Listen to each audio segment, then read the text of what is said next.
Hi everybody, Chapter 6 from Kenny and the Dragon, Kerfuffle Down in Roundbrook. And a kerfuffle is like an outburst, like something that happens that's all, everyone's running around. It's kind of like a disorderly. Like a bulldozer, Kenny shoved his toys and books under his bed.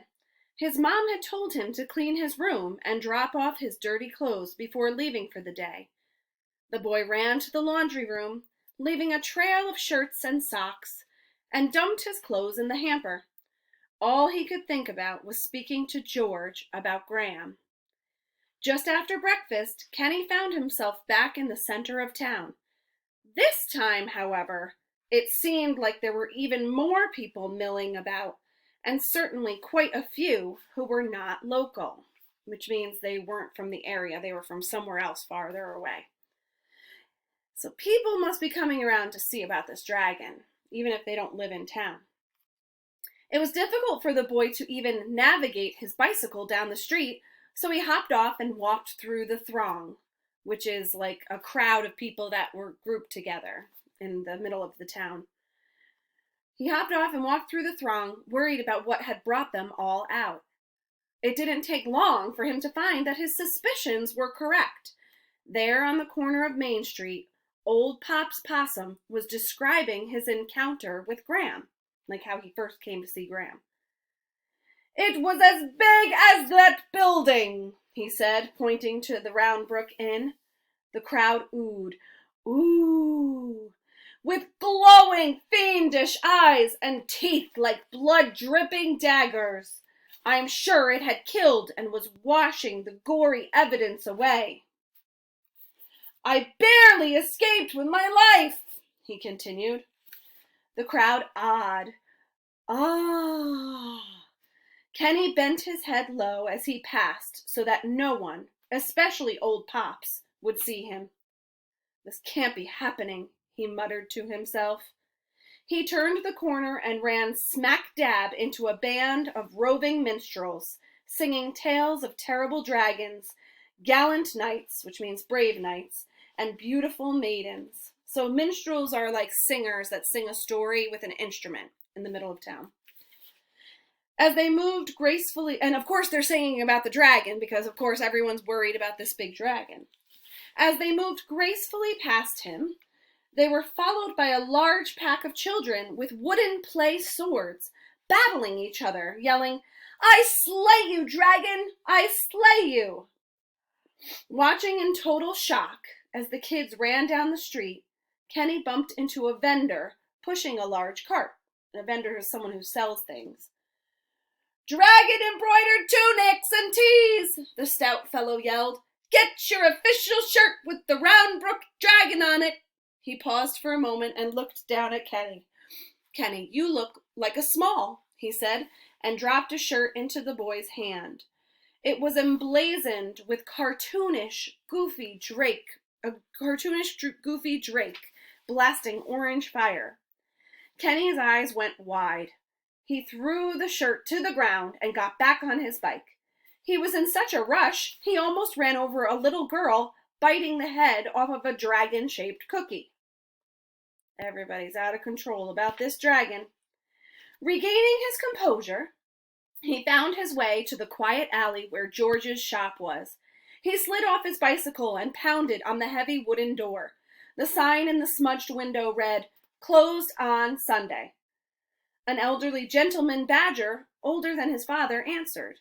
He had gray hair and a white beard and mustache, and he spoke in a gravelly yet spirited voice. "Kenny, my lad, my squire, so very good to see you. Come in," he said as he welcomed the boy into the shop, locking the door behind him. They walked behind the counter, through the office, up the stairs, and into his little home on the second floor. So this must be George. Yep, his friend George. He was a badger. "Charlotte mentioned you had stopped by. Can I get you a drink? Birch beer, perhaps?" There's what he looks like, the badger. George. They're sitting there playing chess. Sure," Kenny replied as he sat down in the study next to their ongoing chess game. The old fellow had taught the boy chess years ago, and from that day on there was always a game going. Because, George had once told him, in life you must always plan your moves, just like in chess. Think before you act. Move toward a favorable outcome, which means a good end result. Like try to move in a right direction. Right now, Kenny couldn't think of chess strategies at all, or any sort of favorable outcome for Graham based on what he'd just seen in town. So he's feeling kind of grim, like things aren't going very well, especially with this whole idea of Graham being slain. He glanced around the cluttered, dusty room. An antique clock ticked in the corner beneath a faded tapestry, which is a painting, hanging on the wall. Or not a painting, but like a cloth piece of art. A large chest with a huge padlock was sitting in the opposite corner.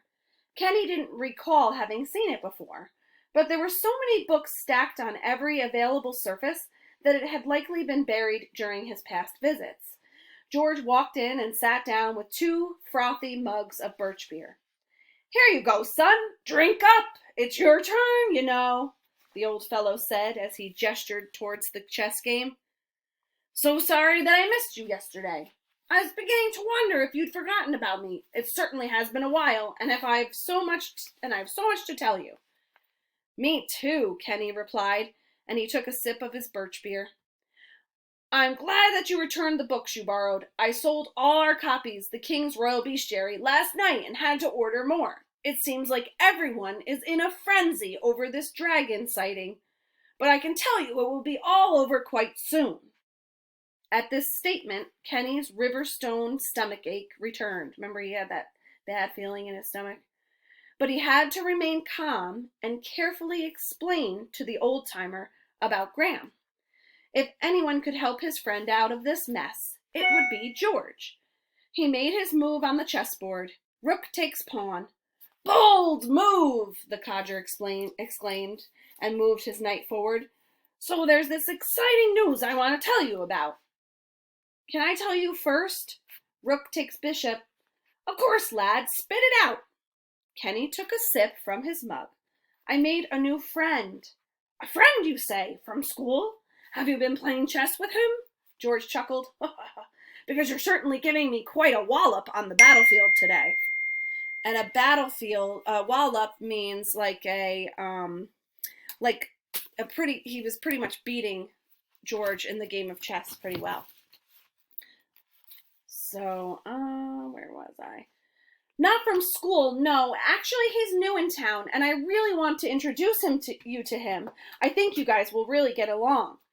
"A friend of yours is a friend of mine. By all means, bring the lad by. In fact—" Then there was a knock at the door. With a hold that thought gesture, George ran downstairs and answered it.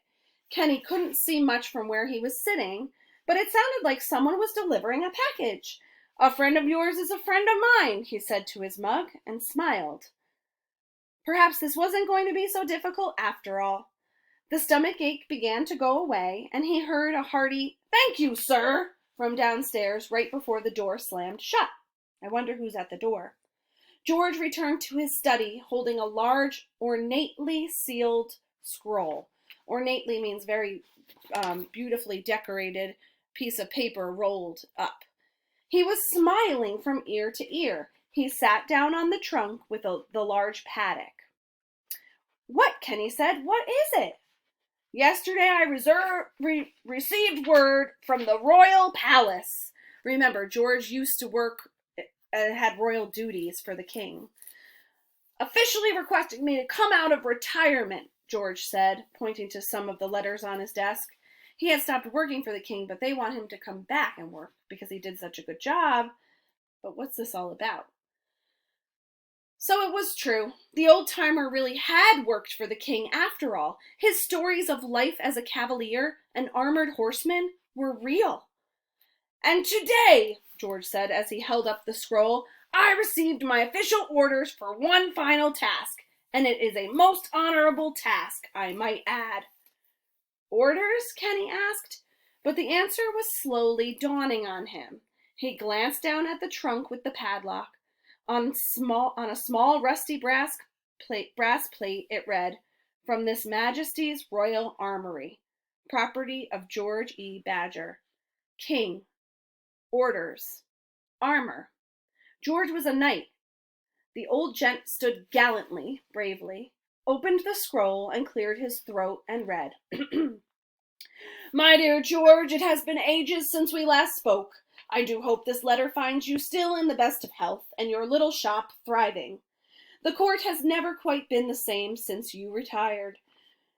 If I may be so bold as to get right to the point, I would ask one last request, requiring your special skills for our great land. It seems there's a bit of a kerfuffle down in Roundbrook, like a outburst, that only you can resolve. I do hope you are up for it, as there is no one else in all of our land who can handle this as well, and as professionally as you. You're such a saint for doing this. As always, I remain your faithful friend and ruler, the King. P.S. Don't let me down. I've bet 4-1 you'll be triumphant," which means he bet that he would win. "P.P.S. Can you send over a copy of the bestiary? It seems I've misplaced mine." So basically, George just got a letter from the king saying they needed him to take care of something really important for them. George stood with his hands on his hips, clearly invigorated by the letter. Well, what do you think of that? The river stone feeling had expanded beyond Kenny's stomach. He could feel it pressing into his throat. He knew what George was going to say, but he had to ask. He needed to know for sure. What is it that he is asking you to do? The knight opened the trunk. The knight, which is George, opened the trunk, revealing a complete suit of armor. It was elaborately engraved, yet tarnished in spots. "My dear boy," he said, pulling out a long, gleaming sword, "I am his devil dispatcher, his scourge remover. I am the kingdom's #1 dragon slayer." So the king was asking George to come and take care of the kerfuffle in Roundbrook, which is to basically slay the dragon. I bet Kenny is feeling terrible right now.